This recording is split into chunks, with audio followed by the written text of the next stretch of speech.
আসসালামু আলাইকুম রহমতুল্লাহি ওবরকাতুহু।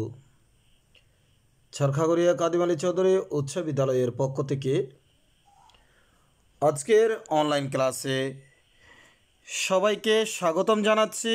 আমি মোহাম্মদ মঞ্জুরুল আলম, সহকারী শিক্ষক, ইসলাম ধর্ম, ছরখাগড়িয়া খাদিম আলী চৌধুরী উচ্চ বিদ্যালয়, সাতকানিয়া, চট্টগ্রাম। সুপ্রিয় শিক্ষার্থীরা, সবাই কেমন আছো? আশা করি আল্লাহ পাক রব্বুল আলমিনের অশেষ কৃপায় সবাই ভালো আছো। আমিও আলহামদুলিল্লাহ ভালো আছি। আল্লাহ পাক রব্বুল আলমিন কোভিড-19 থেকে সবাইকে হেফাজত করুক, করোনা থেকে সবাইকে রক্ষা করুক, দেশবাসীকে রক্ষা করুক, এ প্রার্থনা করি। সুপ্রিয় শিক্ষার্থীরা, আজকে আমি অষ্টম শ্রেণীর তথ্য ও যোগাযোগ প্রযুক্তির প্রথম অধ্যায়ের একটি পাঠ নিয়ে উপস্থিত হয়েছি। সবাই তথ্যপ্রযুক্তি বই, অষ্টম শ্রেণীর শিক্ষার্থীরা সবাই তথ্যপ্রযুক্তি বই, খাতা এবং একটি কলম নিয়ে বসো। পাঠটি বাসায় বসে বসে শেষ করবা, এ প্রত্যাশায় শুরু করছি। প্রথমেই আমি তোমাদের জন্য কয়েকটি ছবি প্রদর্শন করেছি। প্রথম ছবিতে দেখো, একদম প্রথম ছবিটা কিসের ছবি? মোবাইল ফোন এবং কম্পিউটারের দোকানের ছবি। আর দ্বিতীয় ছবি যেটা দেখা যাচ্ছে, ওই ছবিটা তাও কম্পিউটারের দোকানের ছবি। এই যে কম্পিউটার আবিষ্কার করা হয়েছে, মোবাইল ফোন আবিষ্কার হয়েছে, এগুলোতে কাজ করার জন্য কিছু লোকের প্রয়োজন হয়। যেমন দোকানে বিক্রি করবে, দোকানদারের প্রয়োজন হবে, একটি দোকানের প্রয়োজন হবে, দোকানদার প্রয়োজন হবে। তারপরে বিক্রয় করার জন্য কিছু লোক প্রয়োজন হবে, অপারেটর প্রয়োজন হবে, মেকানিক প্রয়োজন হবে, ইঞ্জিনিয়ার প্রয়োজন হবে। এই যে তথ্য ও যোগাযোগ প্রযুক্তির এই ডিভাইসগুলোর জন্য লোক প্রয়োজন, অর্থাৎ বিক্রয় করার জন্য মানুষ প্রয়োজন, তারপরে স্থানান্তর করার জন্য মানুষ প্রয়োজন, অপারেটর করার জন্য মানুষ প্রয়োজন। এই কাজগুলোর কারণে, তথ্য যোগাযোগ প্রযুক্তির কারণে বিভিন্ন ধরনের কাজের সৃষ্টি হয়েছে। আর এটাকেই বলি আমরা কর্মসৃজন। আর নিচের দুটো ছবিতে আমরা দেখতে পাচ্ছি, একটা ছবিতে অফিসে বসে কম্পিউটারের বিভিন্ন কাজকর্ম করা হচ্ছে। তারপরে ওখানে লোক নিয়োগ দেওয়া হয়েছে, কেউ কাজ শেখাচ্ছেন, কেউ কাজ করছেন বসে বসে। চতুর্থ ছবিতে আমরা দেখতে পাচ্ছি ওখানে বিদ্যুৎ বিল নেওয়া হচ্ছে, তারপরে বিকাশের কাজ করা হচ্ছে, সকল প্রকার অনলাইন আবেদনের কাজ করা হচ্ছে। এই যে দুইটি ছবিতে মানুষকে কাজ করার জন্য নিয়োগ দেওয়া হয়েছে, এটাকে আমরা বলি কর্মপ্রাপ্তি। তাহলে নতুন নতুন তথ্য ও যোগাযোগ প্রযুক্তির সৃষ্টি হয়েছে, আবিষ্কার হয়েছে, এবং এগুলোর জন্য কিছু লোক প্রয়োজন হয়। তাহলে কর্মসৃজন যখন হয়েছে, কর্মপ্রাপ্তিও বেড়ে যায়। সুপ্রিয় শিক্ষার্থীরা, এই 4টি ছবি থেকে বলো আজকে আমাদের পাঠ কি হতে পারে?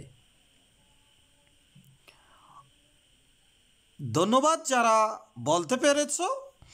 আমার সাথে একটু মিলিয়ে নাও। আজকে আমাদের পাঠ হবে কর্মসৃজন ও কর্মপ্রাপ্তিতে তথ্য ও যোগাযোগ প্রযুক্তি। সুপ্রিয় শিক্ষার্থীরা, আমি তোমাদের জন্য আজকের পাঠের কিছু শিকনফল নির্ধারণ করেছি। এই পাঠ শেষে তোমরা কর্মসৃজন ও কর্মপ্রাপ্তিতে তথ্য ও যোগাযোগ প্রযুক্তির গুরুত্ব ব্যাখ্যা করতে পারবে। 2 নাম্বার, বাংলাদেশে মোবাইল ফোনের বিস্তার ও নতুন কর্মসৃজন সম্পর্কে বলতে পারবে। 3 নাম্বার, আউটসোর্সিং কি তা বর্ণনা করতে পারবে। সুপ্রিয় শিক্ষার্থীরা, মূল বর্ণনায় যাওয়ার আগে আমি কর্মসৃজন ও কর্মপ্রাপ্তির কিছু সুবিধা নিয়ে তোমাদের জন্য আলাপ করছি। তথ্য ও যোগাযোগ প্রযুক্তির বেশি বিকাশ হওয়ার কারণে সমাজের বিভিন্ন স্তরে বিভিন্ন রকমের পরিবর্তন হয়েছে। প্রথমেই লোকেরা ধারণা করত যখন প্রযুক্তি বেড়ে যাবে, অর্থাৎ স্বয়ংক্রিয়করণ কাজ যখন হবে, প্রযুক্তি যখন হবে, তখন বিশ্বব্যাপী কাজের পরিমাণ কমে যাবে এবং বেকার লোকের সংখ্যা বেড়ে যাবে। কিন্তু পরবর্তী সময়ে দেখা গেছে তথ্য প্রযুক্তি বিকাশের ফলে কিছু পুরাতন কাজ, অর্থাৎ সনাতনী কাজ বিলুপ্ত হয়েছে বা বেশ কিছু কাজের দ্বারা পরিবর্তন হয়েছে। তবে অসংখ্য নতুন কাজের সুযোগ সৃষ্টি হয়েছে।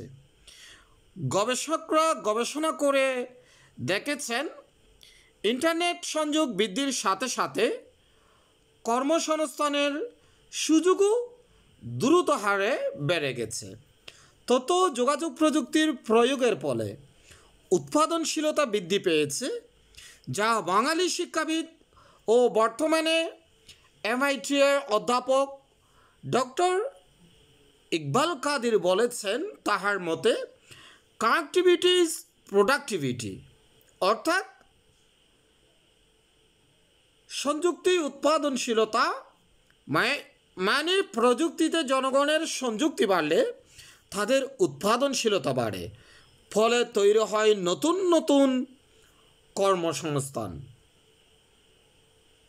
তথ্য প্রযুক্তির ব্যবহারের ফলে একজন কর্মী অনেক বেশি দক্ষ হয়ে ওঠে, যার কারণে অনেক প্রতিষ্ঠানই অল্প কর্মী দিয়ে বেশি কাজ করিয়ে নিতে পারে। যেমন উদাহরণ হিসেবে বলা যেতে পারে, আমরা এখানে দুটো ছবি দেখতে পাচ্ছি, কলকারখানার ছবি। এক সময়ে কলকারখানায় মানুষ কাজ করত, যত বিপজ্জনক কাজই হোক না কেন মানুষ করত এবং মানুষ বিপদেও পড়ত। কিন্তু রোবট আসার পর থেকে এই স্বয়ংক্রিয় যন্ত্রের মাধ্যমে মানুষ বিভিন্ন কারখানার বিপজ্জনক কাজগুলো করে থাকে রোবটে। তাহলে আমরা বলতে পারি এখানে কাজের পরিবর্তন হয়েছে এবং বিপজ্জনক কাজে মানুষের পরিবর্তে রোবট ব্যবহার করা হচ্ছে।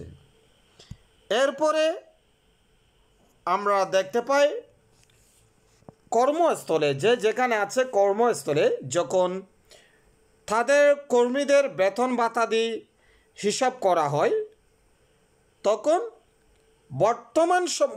আগের সময়ের মধ্যে লিখে রাখা হতো, অনেক সময় কাগজগুলো ছিঁড়ে যাওয়ার সম্ভাবনা ছিল।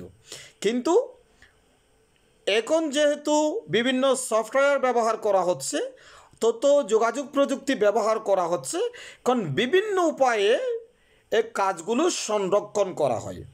আর স্বয়ংক্রিয়ভাবে উপস্থিত যন্ত্র ব্যবহার করা হয়, যেমন অনেক প্রতিষ্ঠানে কে কখন আসছে কখন যাচ্ছে এই হাজিরাগুলো ডিজিটাল মাধ্যমে করা হয় এবং বেতন ভাতাদির হিসাব সফটওয়্যারের মাধ্যমে সম্পন্ন করা হয়। তারপরে বিভিন্ন গুদামে মালামাল সুসজ্জিত করার কাজও স্বয়ংক্রিয়ভাবে করা যায়। যেমন এখানে আমরা একটি ছবি দেখতে পাচ্ছি, একজন ব্যক্তি বসেই টেলিফোন এক্সচেঞ্জে কম্পিউটার নিয়ন্ত্রিত ডিজিটাল ব্যবস্থার কারণে পৃথক জনবলের কোনো প্রয়োজন হচ্ছে না, একজন মানুষ বসে পুরোটাকে নিয়ন্ত্রণ করছে, যে কাজগুলো বর্তমানে টেলিফোন এক্সচেঞ্জে কম্পিউটারে নিয়ন্ত্রিত করে। এরপরে আমরা বলতে পারি ইন্টারেক্টিভ ভয়েসের কথা। স্বয়ংক্রিয় ইন্টারেক্টিভ ভয়েস প্রযুক্তি ব্যবহার করে দিন রাত যে কোনো সময় গ্রাহকের নির্দিষ্ট প্রশ্নের জবাব দেওয়া যায়। এরপরেও আরও অনেক সুযোগ সুবিধা মানুষের হয়েছে, যেমন আমরা এই ছবিতে দেখতে পাচ্ছি এটিএম লেখা আছে, একটি ইসলামী ব্যাংকের এটিএম বুথের পিকচার দেখতে পাচ্ছি। এরকম বাংলাদেশের সহ বিশ্বের বিভিন্ন ব্যাংকে এটিএম বুথ দেখা যায়, আমরা দেখতে পাই। মানুষের হঠাৎ টাকা প্রয়োজন হলে তখন মানুষের যদি এটিএম কার্ড থাকে তখন আর সকাল থেকে সন্ধ্যা গুনতে হয় না, 24 ঘন্টা যে কোনো সময় ব্যাংকে এটিএমের মাধ্যমে নগদ অর্থ উত্তোলন করতে পারে। পরে আমরা আরেকটি ছবি দেখতে পাচ্ছি, ভিডিওর ছবি, যেখানে ফটোগ্রাফি বা ভিডিও এডিটিংয়ের ছবি দেখতে পাচ্ছি আমরা। সুপ্রিয় শিক্ষার্থীরা, কম্পিউটারের সাহায্যে অনেক ধরনের কাজ ঘরে বসে করা সম্ভব। একটা সময় ছিল যখন একটি পিকচার পরিষ্কার করার জন্য বা করতে হতো, তখন দূরে কোথাও গিয়ে স্টুডিওতে গিয়ে কাজটা করতে হতো। বর্তমানে কোনো মানুষের যদি এ সম্পর্কে কম অভিজ্ঞ হয় তখন বিশেষ সফটওয়্যার মাধ্যমে ফটোগ্রাফি বা ভিডিও এডিটিংয়ের কাজটি ঘরে বসে করতে পারে। এরপরে অনেকেই ঘরে বসে অফিসের কাজও করে, ফলে অনেক প্রতিষ্ঠান এখন ভার্চুয়াল প্রতিষ্ঠানে পরিণত হয়েছে। এ সকল প্রতিষ্ঠানের সহায়ক কর্মীর সংখ্যা যেমন কমেছে, তেমনি তাদের কাজের ধরনও পাল্টে গেছে। স্বয়ংক্রিয়ভাবে মনিটরিং করা সম্ভব হওয়াতে কর্মীদের কাজে ফাঁকি দেওয়ার প্রবণতা ক্রমান্বয়ে হ্রাস পাচ্ছে। এখন দেখো, বাজারে কিছু এলাকার মান্যগণ্য ব্যক্তি, চেয়ারম্যান সাহেবরা গিয়ে বাজারটা পরিদর্শন করছেন।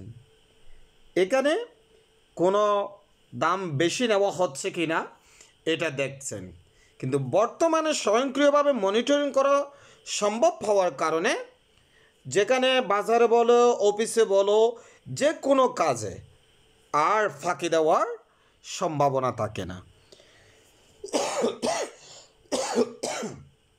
তত যোগাযোগ প্রযুক্তির সবচেয়ে বড় প্রণোদনা হলো এর মাধ্যমে নিত্য নতুন কাজের ক্ষেত্র তৈরি হয়, ফলে অনেক বেশি কাজের সুযোগ তৈরি হয়। সুপ্রিয় শিক্ষার্থীরা, এতক্ষণ পর্যন্ত তোমাদের সাথে আলোচনা করা হয়েছে কর্মসৃজন ও কর্মপ্রাপ্তিতে তথ্য ও যোগাযোগ প্রযুক্তির গুরুত্ব নিয়ে। এখন তোমাদেরকে একটি কাজ দেওয়া হচ্ছে, কর্মসৃজন ও কর্মপ্রাপ্তিতে তথ্য ও যোগাযোগ প্রযুক্তির গুরুত্ব ব্যাখ্যা করো। এটা একটু লিখে নাও সবাই। কর্মসৃজন ও কর্মপ্রাপ্তিতে তথ্য ও যোগাযোগ প্রযুক্তির গুরুত্ব ব্যাখ্যা করো।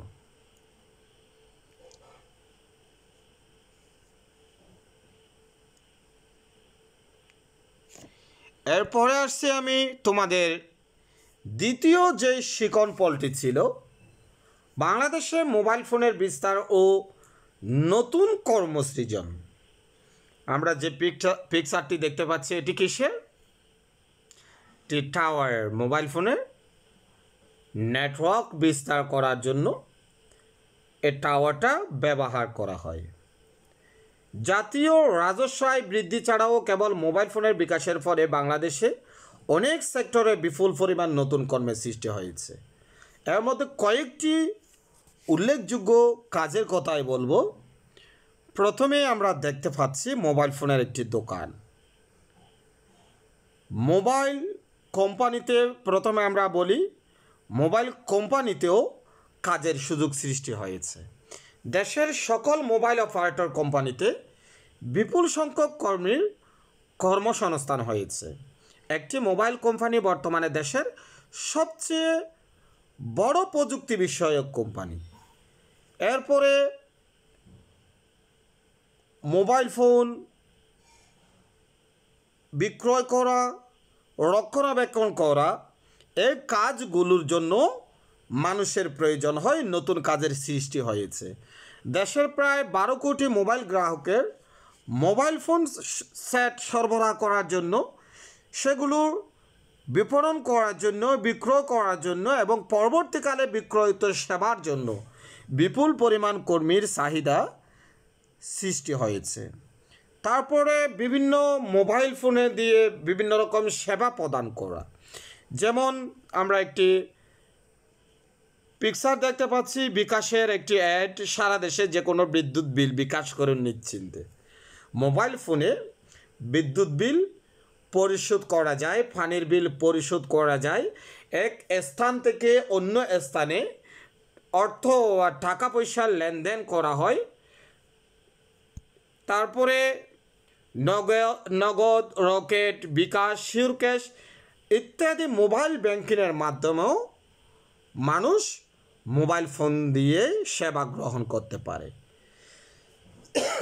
তারপরে নতুন খাতের সৃষ্টি হয়, যেমন মোবাইলে প্রযুক্তি বিস্তারের ফলে মোবাইল ব্যাংকিংয়ের মতো অসংখ্য নতুন খাতের সৃষ্টি হয়েছে, যার মাধ্যমে অনেক নতুন কর্মপ্রত্যাশীর কর্মসংস্থানের সুযোগ হয়েছে।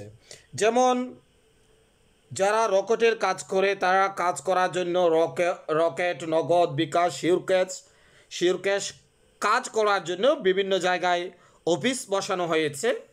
অফিসগুলো দেখার জন্য, অপারেটর করার জন্য বা কম্পিউটার অপারেটরের জন্য লোক নিয়োগ দেওয়া হয়েছে। মাঠে ময়দানে মানুষের কাছে সেবা পৌঁছে দেওয়ার জন্য লোক নিয়োগ দেওয়া হয়েছে। এভাবে অনেক মাঠ কর্মী থেকে নিয়ে, অফিস কর্মী থেকে নিয়ে মাঠ পর্যন্ত অনেক নতুন কাজের সৃষ্টি হয়েছে এবং অনেক মানুষ কাজ পেয়েছে। শুধু কর্মসৃজন নয়, কর্মপ্রত্যাশীদের কাজের সুযোগ প্রাপ্তিতেও ইন্টারনেট ও তথ্য প্রযুক্তি বড় ভূমিকা রয়েছে। পূর্বে যে কোনো ধরনের নিয়োগ বিজ্ঞপ্তি যেমন আমরা দেখতে পাই, এরকম নোটিশ বোর্ডের মধ্যে লাগিয়ে দেওয়া হতো। বড় বড় সরকারি প্রতিষ্ঠানের দেওয়ালে নোটিশ আকারে দেওয়া হতো। তারপরে স্কুলের দেয়ালের সাথে এরকম একটি নোটিশ বক্স থাকতো। নোটিশ বক্সের মধ্যে বা বোর্ডের মধ্যে নোটিশগুলো লাগিয়ে দেওয়া হতো। ভার্সিটিতে যখন ভর্তি পরীক্ষা নেওয়া হতো, কখন ফর্ম সার্ভে, কীভাবে জমা দেবে, এগুলো এভাবে নোটিশ বোর্ডের মধ্যে লাগানো হতো। তারপরে শিক্ষার্থীরা গিয়ে এখানে ভিড় করতো, ধাক্কাধাক্কি করতো, মানুষের জন্য অনেক অসুবিধা হয়ে যেত। তারপরে বিভিন্ন কোম্পানি, বড় বড় কোম্পানি বা সরকারি কর্মী নিয়োগের বিজ্ঞপ্তি পত্রপত্রিকায় বিজ্ঞাপন আকারে প্রকাশিত হতো। বর্তমান সময়ে আইসিটি বিকাশের ফলে ইন্টারনেটে জব সাইট নামে নতুন এক ধরনের সেবা চালু হয়েছে। এই সকল জব সাইটে নিয়োগকারী প্রতিষ্ঠান সরাসরি তাদের বিজ্ঞপ্তি প্রচার করতে পারে। শুধু তাই নয়, নিয়োগকারী প্রতিষ্ঠানসমূহ তাদের ওয়েবসাইট কিংবা ফেসবুকের মতো সামাজিক যোগাযোগ সাইটেও বিনামূল্যে নিয়োগ বিজ্ঞপ্তি প্রকাশ করতে পারে। ফলে কর্মপ্রত্যাশীদের একটি বিরাট অংশ বিষয়টি সম্পর্কে তাৎক্ষণিকভাবে অবগত হতে পারেন। এছাড়াও আমরা দেখতে পাই ইমুর মধ্যে জব সাইটের কিছু গুরুত্বপূর্ণ মেসেজ চলে আসে। তারপরে যারা সামাজিক যোগাযোগ মাধ্যম লিঙ্কডইন ব্যবহার করে, ওখানে লিঙ্কডইনের মধ্যে যাদের তথ্যগুলো সম্পূর্ণরূপে দেওয়া থাকে, শিক্ষাগত যোগ্যতা, একটি সুন্দর পিকচার, তারপর সুন্দর করে সাজানো থাকে, তাদেরকে লিঙ্কডইনের পক্ষ থেকে বিভিন্ন মানুষ যাদের লোক প্রয়োজন হয়, তারা মেসেজ করে থাকে, আপনার জন্য এত টাকা বেতনের অমুক পোস্টের মধ্যে একটি চাকরি অপেক্ষা করছে বা আপনি একটি চাকরি পেতে পারেন। এছাড়া এরূপ কোনো কোনো সাইটে কর্মপ্রত্যাশীগণ নিজেদের নিবন্ধিত করে রাখতে পারেন। সেক্ষেত্রে যে কোনো নতুন কাজের খবর প্রকাশিত হওয়া মাত্র নিবন্ধিত ব্যক্তি ইমেল বা SMS এর মাধ্যমে এ সম্পর্কে অবহিত হতে পারেন। সুপ্রিয় শিক্ষার্থীরা, এতক্ষণ পর্যন্ত আমি তোমাদেরকে যা কিছু বলেছি এগুলো ছিল বাংলাদেশের মোবাইল ফোনের বিস্তার ও নতুন কর্মসৃজন সম্পর্কে। এখন তোমাদের জন্য আরেকটি কাজ দিচ্ছি, বাংলাদেশের মোবাইল ফোনের বিস্তার ও নতুন কর্মসৃজন সম্পর্কে 10টি বাক্য লিখো। একটু সবাই খাতা কলম নিয়ে লিখে নাও।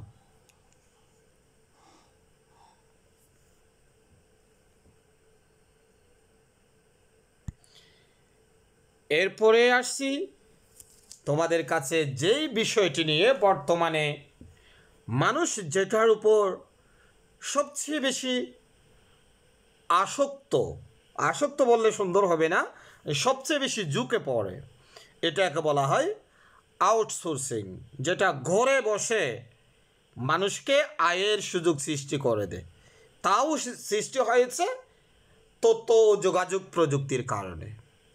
ইন্টারনেটের বিকাশের ফলে বর্তমানে তৃতীয় বিশ্বের দেশগুলোর জন্য ঘরে বসে অন্য দেশের কাজ করে দেওয়ার সুযোগ সৃষ্টি হয়েছে।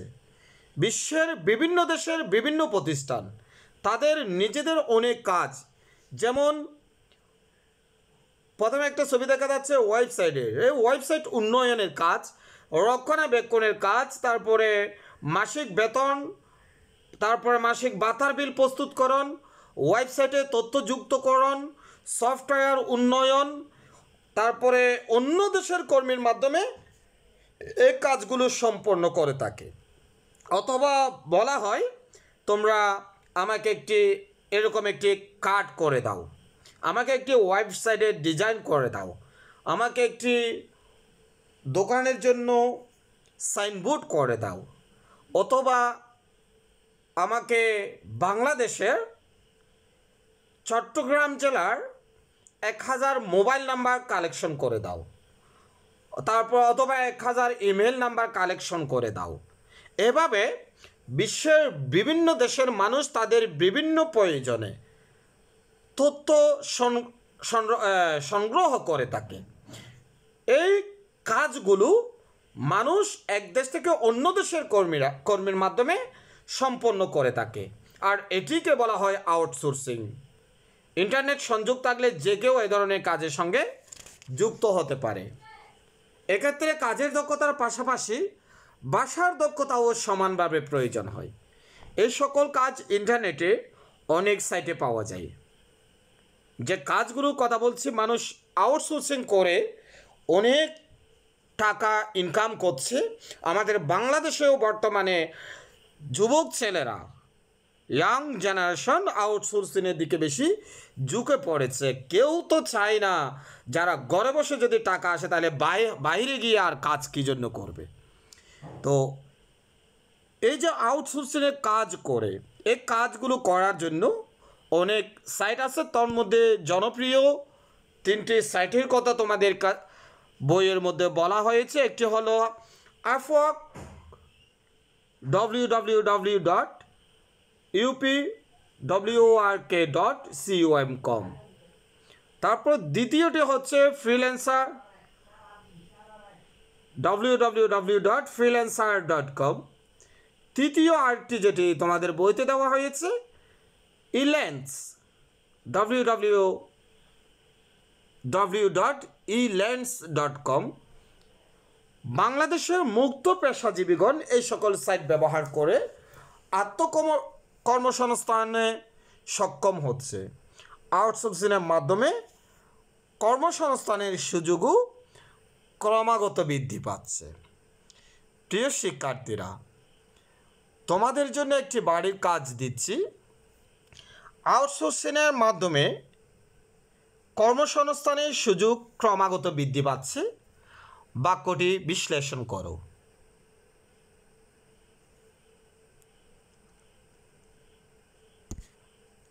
আজকের ক্লাসে এতক্ষণ পর্যন্ত সময় দেওয়ার জন্য সবাইকে ধন্যবাদ জানিয়ে শেষ করছি।